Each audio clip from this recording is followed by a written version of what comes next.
Demon Slayer is a Storm game. There's been very little info since this game's announcement, but we're finally seeing some news. That said, the information is still very scarce and not conclusive at all, but in my conclusion, at this point in time, Demon Slayer will be nothing more, nothing less than a Storm game. My name is Globku, and for those who don't know me, I've dedicated this whole channel to anime games. I've been living and breathing anime games for years now, and that's what I've concluded from the limited info that we have. If you'd like to talk more in depth about stuff like this, make sure to follow me on Twitch. I've been streaming every weekday of 2021. Sometimes we're playing games, sometimes we're discussing the latest happenings in the world of anime games. If you want to talk more about it, make sure to follow me, the link is down below. What do we know so far, and why do I think this will be a Storm game? The initial announcement didn't tell us much. It said that this was going to be a battle action game, and they released a teaser trailer with a cutscene. No gameplay, but they said the developer was going to be CyberConnect 2, a developer who is famous for the Storm series and more recently Dragon Ball Z Kakarot. In addition to that, before this game's announcement, someone asked the studio head, Matsuyama-san, if he could work on a game like Storm, what anime series would he pick up? And at the time, Demon Slayer, the game, hadn't been announced just yet. So at the time he just said that it was already happening, but he couldn't say what it was. So right off the bat, it was looking like a Storm game already, a year ago. Perhaps a Storm game taken to the next level, the next step in the evolution of arena fighters, once again spearheaded by CyberConnect 2. Now this past week, we've gotten a couple more updates. We've got some new screenshots showcasing some of the playable characters and some information on game modes, saying you'll be able to relive the story of Demon Slayer in solo play mode and battle offline or online in versus mode, where players will be able to enjoy 2-on-2 battles. 2-on-2 battles were definitely very surprising, and there's actually some clarification on Twitter regarding this. Once again, from the studio head himself. I'm saying this just in case. This is a 1v1 fighting action game where you choose two of your favorite characters and fight while switching between them. So 2-on-2 battles where one player picks two characters and not two players versus another two players. The tweet continues, in the story there are many 1v1 situations just like the original story, so I would like to say that it was never 2-on-2. There is also no 4-player. This is a 1v1 fighting action game. Because this can get confusing, let me put it as clear as day.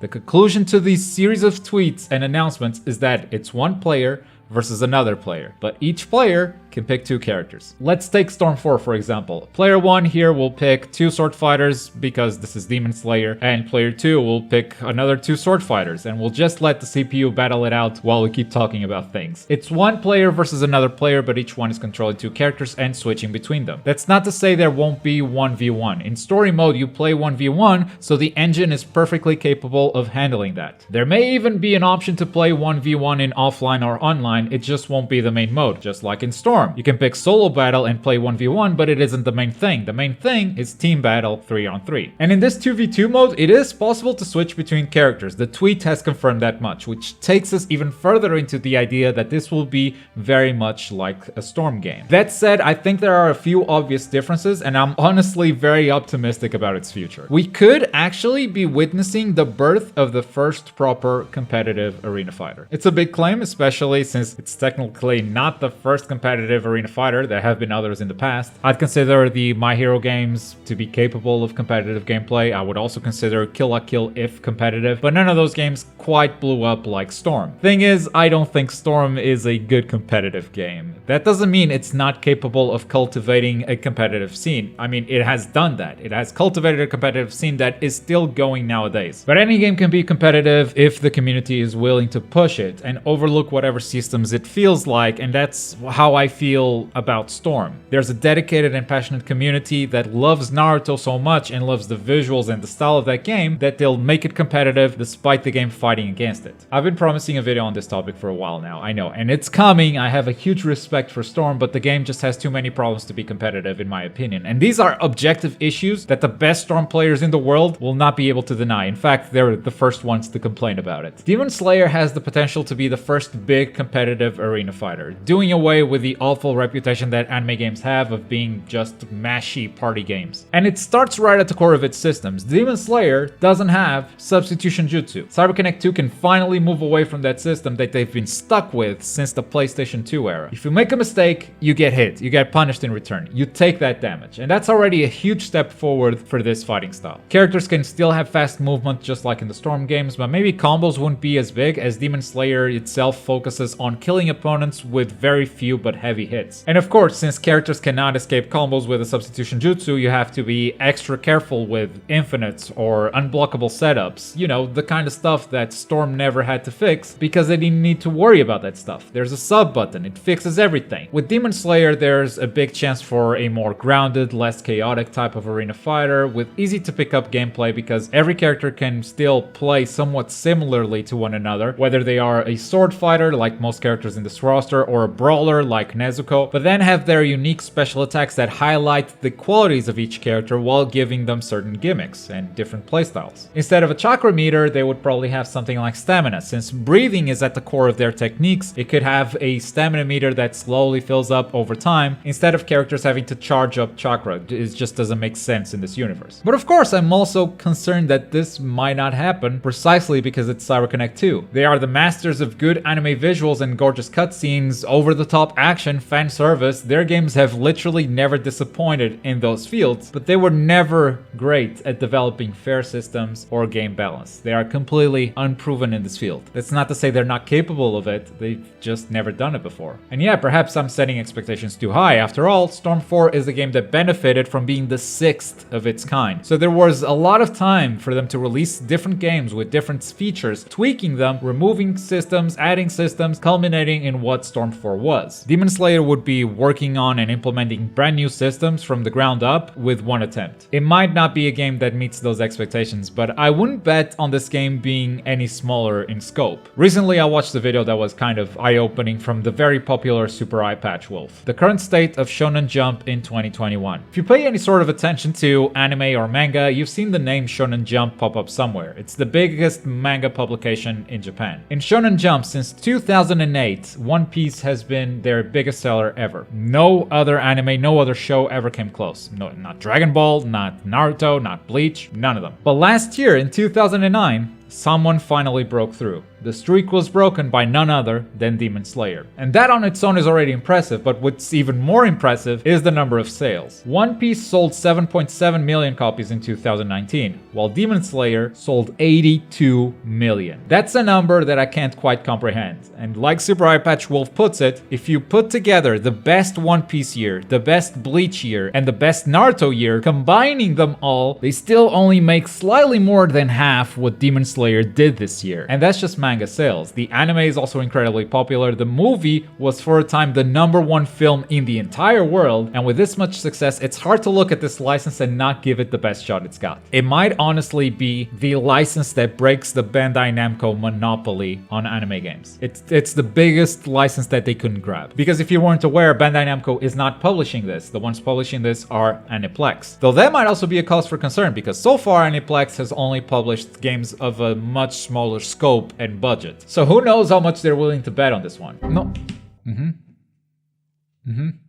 I'm almost done.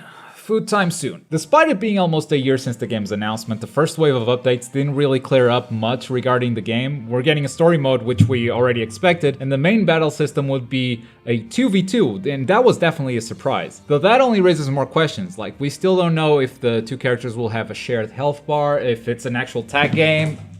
Goodbye. Will the characters have assists, or is the 2v2 game mode just for health management and swap combos? Who can say at this point? But regardless, I'm honestly excited to learn more about it, but I'd also like to know what you guys think. What do you think of the recent updates? What do you think about this whole speculation trip that we just took? Let me know in the comments down below, or join me on Twitch. Link down below if you want to talk more about it, give me a follow. And as always, thank you very much for watching. My name's Globku, and I'll see you next time. Bye.